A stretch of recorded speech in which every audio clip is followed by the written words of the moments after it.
Traveling to the U.S. under Donald Trump can carry a lot of emotional baggage. He created an atmosphere that's very hostile for us. With everything going on south of the border, it just seemed to be a lot safer to just travel within Canada. The week ending July 5th, Las Vegas posted the sharpest decline in the nation. Hotel occupancy fell to 66.7%. Traveling to the United States under Donald Trump now comes with invisible baggage. Over the last few weeks, several countries have warned their citizens about travel to the U.S., and the Department of Commerce's own stats know that from a lot of countries, the number of visitors is falling.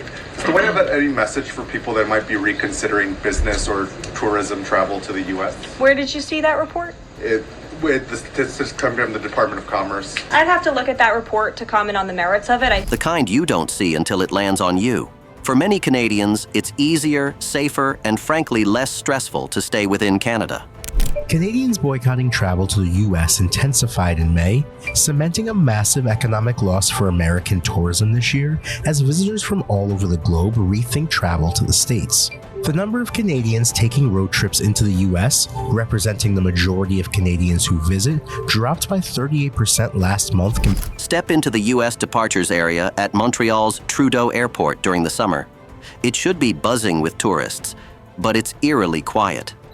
The decline in travel is impossible to ignore. Hotels are emptier, flights are lighter, and the anxiety is visible in travelers' eyes. We're back now with a look at the drop in the number of international tourists who are visiting the United States this year. So a research note from Tourism Economics, which is part of Oxford Economics, says international arrivals to the U.S. are expected to fall about 9% this year. That drop is fueled by negative perceptions about recent changes to immigration policies here in America. According to industry data, U.S. hotel occupancy fell nearly 15% in June, and the situation worsened by July. Las Vegas, the entertainment capital of the world, saw hotels two-thirds full at best. Stories that we want you to watch out for. The U.S. hotel industry is coming up on a grim milestone, 1 billion empty rooms for the year. Based on current occupancy rates. And the reason? Border incidents that feel straight out of a dark comedy. Hey, Leslie, that's right. So the number of travelers checking into hotels did decline over the last week to 54%. Some experts at SD are pointing to seasonality factors. Take the case of Mads Mikkelsen, a 21-year-old Norwegian tourist. He arrives at Newark Airport with valid papers and a return ticket. On his phone is a simple meme, a photoshopped image of politician J.D. Vance completely bald, harmless, meant as a joke, but border agents saw a threat. They called it extremist propaganda, demanded his phone passwords, and warned that refusal could mean 5 years in prison. He was strip-searched, threatened with a $5,000 fine, and held for hours. The meme exploded online. What was just a silly image of a bald politician became an international story, reaching 50 million people. Norway's largest newspaper ran it on the front page. American border agents fear bald politicians. Suddenly, a harmless joke became a symbol of everything wrong with U.S. border policy. Then there's Hassan, a U.S. citizen and Twitch streamer with 2.8 million followers.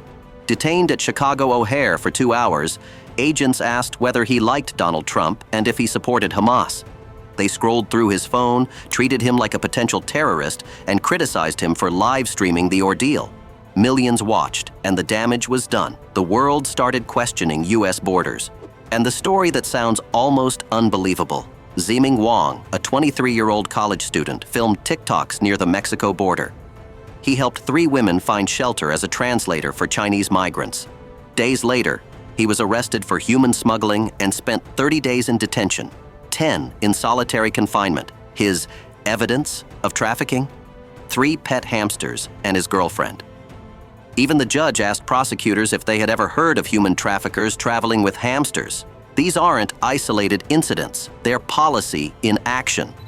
Germany has updated its travel warnings 3 times this year. Canada warns that your paperwork doesn't guarantee entry, that agents can demand your phone, and that refusal means immediate deportation plus a 5-year ban.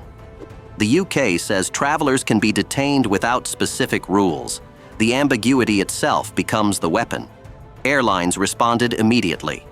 Play Airlines announced a complete U.S. withdrawal by October. Polaris canceled 8 routes overnight. Lufthansa moved its largest planes to Asia. Air Canada cut 5 routes for the winter. WestJet's U.S. bookings fell 40%. Porter Airlines paused expansion to the U.S. The message was clear. Travelers are terrified. The numbers are staggering. International hotel bookings to the U.S. dropped 61%. Canadian bookings alone fell 52%. Business travel collapsed 40%. Student applications are plummeting. Conventions are moving to Toronto and Vancouver.